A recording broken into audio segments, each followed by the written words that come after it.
असा हा खाण्यासाठी रुचकर खमंग फोडणीचा भात तयार आहे.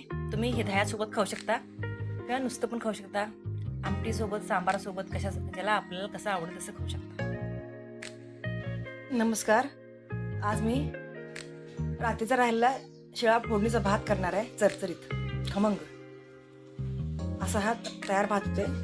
त्यासाठी मी कढईत थोडंसं तेल टाकले. तेल तापल्यानंतर थोडीशी मोहरी टाकायची.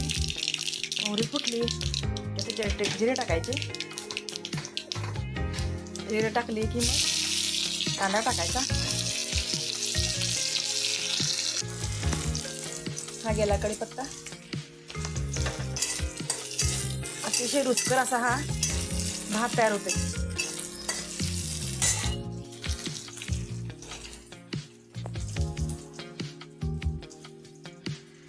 हे गेलं तिखट. आपल्याला जेवढं तिखट हवं असेल तेवढं ह्यात टाकून घ्यायचं. त्यात थोडंसं मीठ आणि हळद असं टाकायचं आणि हे चांगलं ह्या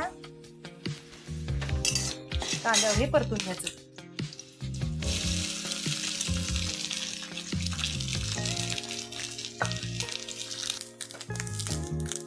मीठ, हे हळद